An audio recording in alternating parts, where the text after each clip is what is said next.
Perkenalkan, kita dari kelompok 2 akan menjelaskan kebijakan Kementerian Pendidikan dan Kebudayaan atau Kemendikbudristek beserta contoh-contohnya. Sebelumnya kita akan memperkenalkan diri. Perkenalkan, nama saya Rizkia Jinur Hasana dengan NIM 12. Saya Dini Winanda dengan NIM 07. Saya Dulami Sulawati dengan NIM 10. Saya Winasi Oktiana NIM 14. Dan selanjutnya, yang pertama ada kebijakan Kementerian Pendidikan dan Kebudayaan atau Kemendikbudristek. Kemendikbudristek menjalankan berbagai kebijakan untuk mendukung pendidikan inklusif di Indonesia. Sejak tahun 2009 telah ada program sekolah inklusif yang memberikan kesempatan kepada anak berkebutuhan khusus untuk belajar di sekolah yang reguler.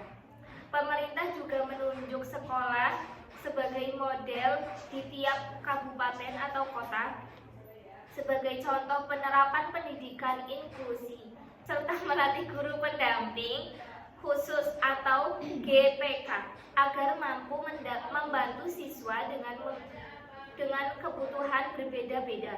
Selain itu, kurikulum Merdeka memberi fleksibilitas bagi guru dalam menyesuaikan pembelajaran yang sesuai kemampuan di setiap anak-anaknya dan kebutuhan setiap siswanya. Contohnya, SMP Negeri 2 Yogyakarta menjadi sekolah model inklusi yang menerima siswa tunanetra dan menyediakan guru pendamping khusus. Guru menggunakan media audio dan waktu tambahan agar siswa tersebut dapat mengikuti pembelajaran dengan baik. Yang selanjutnya yaitu peran pemerintah daerah. Yang pertama, Dinas Pendidikan wajib menyediakan anggaran, pelatihan, dan monitoring sekolah inklusif. Dinas Pendidikan daerah bertanggung jawab menyediakan dana, melatih guru agar mampu mengajar siswa berkebutuhan khusus, serta melakukan pemantauan terhadap pelaksanaan sekolah inklusif. Contohnya yaitu, Dinas Pendidikan Kota Bandung memberikan pelatihan kepada guru-guru SD tentang cara mengajar anak autis dan melakukan monitoring rutin ke sekolah inklusif setiap semester. Yang kedua, pembentukan tim koordinasi pendidikan inklusif di tingkat provinsi kabupaten. Tim ini dibentuk untuk mengatur, mengawasi, dan membantu pelaksanaan program pendidikan inklusif di wilayahnya. Contohnya, pemerintah Provinsi Jawa Tengah membentuk tim koordinasi pendidikan inklusif yang terdiri dari perwakilan dinas pendidikan, sekolah, dan lembaga sosial untuk membantu sekolah dalam menyediakan fasilitas ramah difabel. Selanjutnya, saya akan menjelaskan tentang kebijakan perguruan tinggi dalam pendidikan inklusif. Perguruan tinggi juga punya peran penting dalam pendidikan inklusif. Pemerintah mengharapkan kampus menyediakan akses yang ramah bagi mahasiswa disabilitas, baik dari segi fasilitas maupun kebijakan akademik. Maksudnya, kampus harus menyiapkan lingkungan yang aman dan nyaman bagi semua mahasiswa, termasuk yang memiliki berkebutuhan khusus. Contohnya, menyediakan jalur kursi roda, lift, toilet khusus disabilitas, atau juru bahasa isyarat di kelas. Selain itu, kampus juga perlu menyesuaikan kebijakan akademik seperti memberi waktu tambahan saat ujian atau menyediakan materi kuliah dalam bentuk audio bagi mahasiswa tunanetra. Tujuannya supaya semua mahasiswa tanpa terkecuali bisa menempuh pendidikan tinggi dengan adil dan setara. Selanjutnya, prinsip-prinsip pelaksanaan pendidikan inklusi.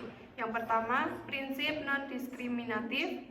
Prinsip ini menegaskan bahwa semua peserta didik berhak diterima dan diperlakukan sama, tanpa membedakan kondisi fisik, intelektual, sosial, ekonomi, suku, atau agama.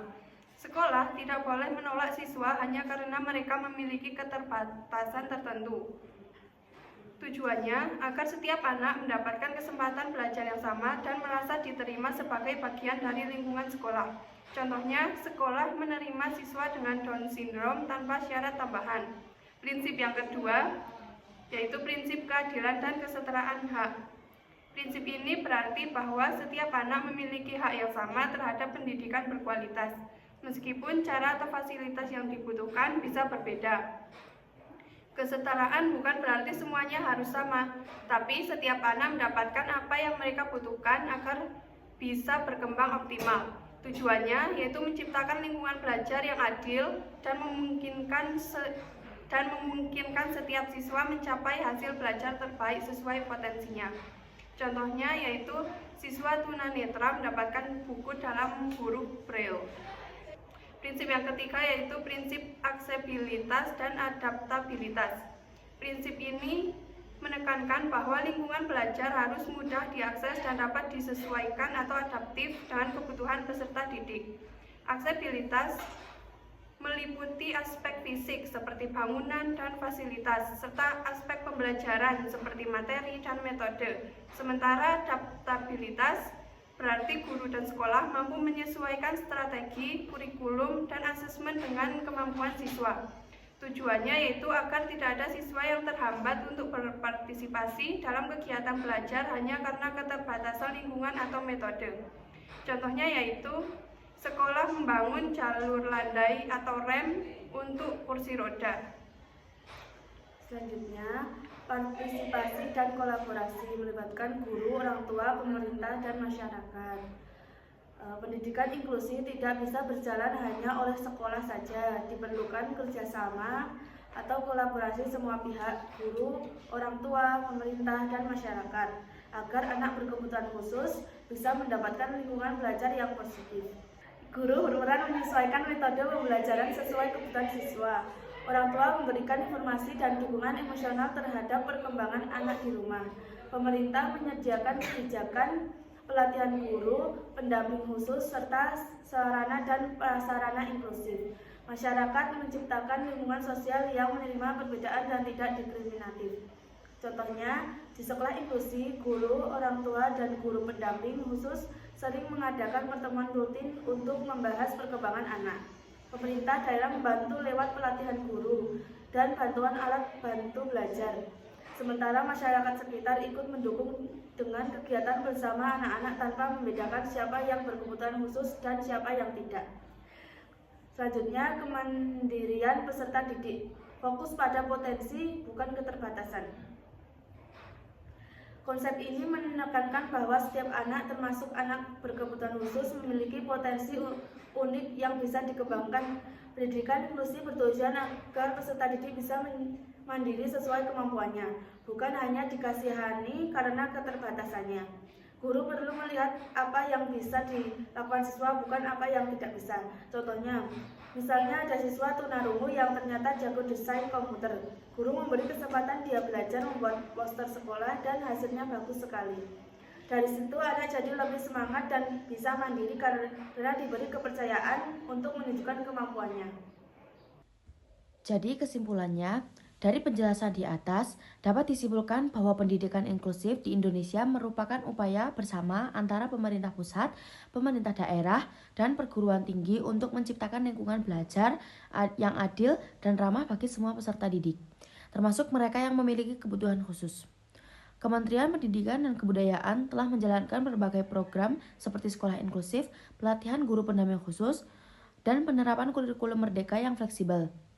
Pemerintah daerah juga berperan penting dalam menyediakan anggaran, pelatihan, serta membentuk tim koordinasi pendidikan inklusif di tingkat provinsi maupun kabupaten. Sementara itu, perguruan tinggi diharapkan menyediakan akses dan fasilitas ramah disabilitas serta kebijakan akademik adaptif.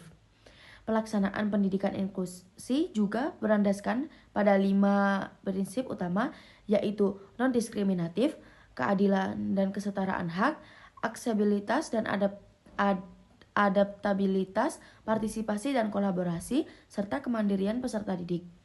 Dengan penerapan kebijakan dan prinsip tersebut, diharapkan setiap individu dapat memperoleh kesempatan belajar yang setara, berkembang sesuai potensinya, dan berkontribusi dalam masyarakat tanpa adanya batasan.